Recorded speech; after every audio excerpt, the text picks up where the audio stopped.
Hola, somos el grupo número 2 de análisis matemático de la carrera de Ingeniería Química. En esta actividad colaborativa nos toca resolver el siguiente ejercicio. Una vez leído y comprendido este ejercicio, pasamos a la resolución. Vamos a intentar expresar este problema en una función. Sabemos que el ingreso va a ser una función que depende de la cantidad de turistas.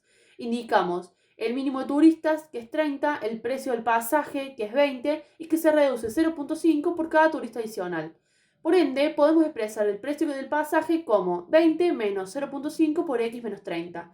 20 es el precio estándar del pasaje, menos 0,5 la reducción del precio por turista adicional, y x menos 30 es el número de turistas adicionales. Una vez que tenemos el precio del pasaje, lo multiplicamos por la cantidad de pasajeros, que es nuestra x, y obtenemos la siguiente función: f de x igual 20 menos 0,5 por x menos 30 por x. La desarrollamos y obtenemos la siguiente función: f de x igual menos 0,5 x al cuadrado más 35x. Esta función nos describe el precio f de x en función de la cantidad de pasajeros x. Ahora que ya tenemos la función, nos interesa encontrar para qué número de pasajeros se van a maximizar nuestros ingresos. Y buscaremos el máximo de la función, trabajando en el intervalo donde x es mayor o igual a 30, ya que el mínimo de turistas es 30. Para encontrar un máximo, lo primero que hacemos es encontrar los puntos críticos de la función. Estos puntos críticos son donde la derivada es igual a 0 o no existe.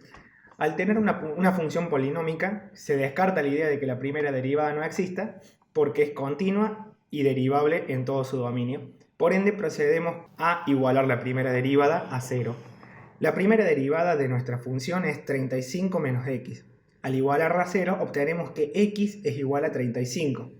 Reemplazamos este valor de x en la primera función que obtuvimos y nos da que la imagen de x es 612,5. Ahora procederemos a ver si es un máximo o un mínimo local. Esto lo haremos a través del criterio de la segunda derivada. El criterio de la segunda derivada dice que al reemplazar el valor del punto crítico, el valor de x, en la segunda derivada de nuestra función, si el valor que obtenemos de imagen es menor a 0, quiere decir que es un máximo local, y si el valor que obtenemos de la imagen es mayor a 0, quiere decir que es un mínimo local. La segunda derivada de nuestra función es una constante, es menos 1. Así que al reemplazar el valor de x en la función de la segunda derivada, vamos a obtener menos 1. Esto quiere decir que es un máximo local. Y al estar en el intervalo semicerrado de 30 a infinito positivo, es el máximo que nos interesa.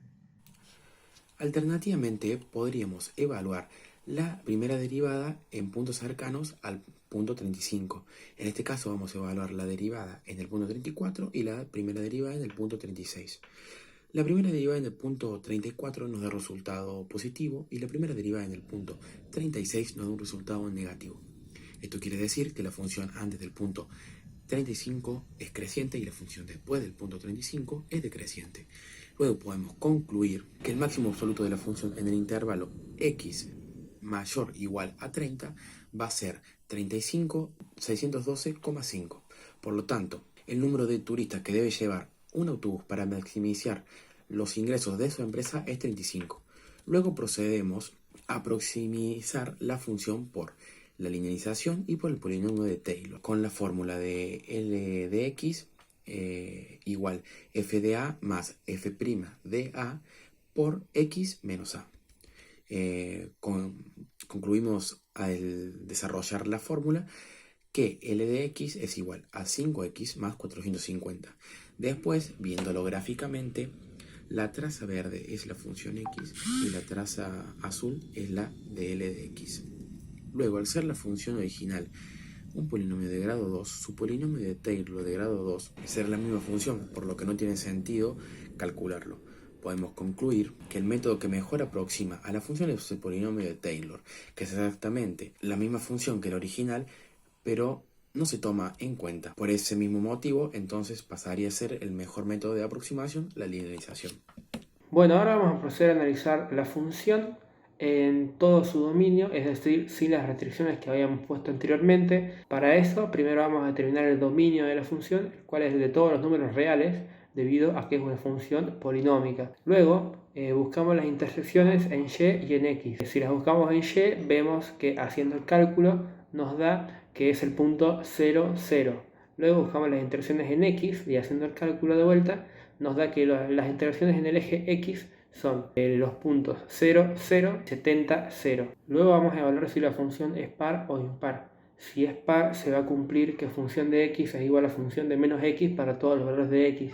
Y si es impar, se va a cumplir que menos f de x es igual a función de menos x para todos los valores. Comprobamos y vemos que no se cumple en ninguno de los dos casos, por lo tanto no tiene ningún tipo de simetría. Luego procedemos a averiguar en qué intervalo la función crece y en cuál decrece. Bueno, la función crece cuando la derivada es mayor a 0 y la función decrece cuando el valor de la derivada es menor a 0. Por lo tanto, resolvemos esas dos inecuaciones y descubrimos que la función es creciente en el intervalo de menos infinito a 35 abierto y es decreciente de 35 abierto a más infinito. Luego procedemos a buscar los mínimos y máximos locales y absolutos, al igual que lo hicimos al principio, pero en todo el dominio de la función.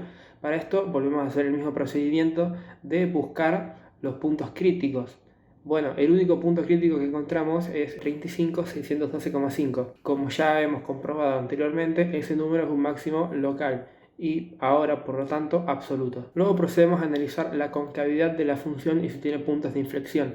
La concavidad de la función se determina mediante la segunda derivada. Si la segunda derivada es negativa, la función es cóncava hacia abajo, y si es positiva, la función es cóncava hacia arriba. Sabiendo la primera derivada, sacamos la segunda, la cual es menos 1, y por lo tanto, en todo su dominio, la función es cóncava hacia abajo.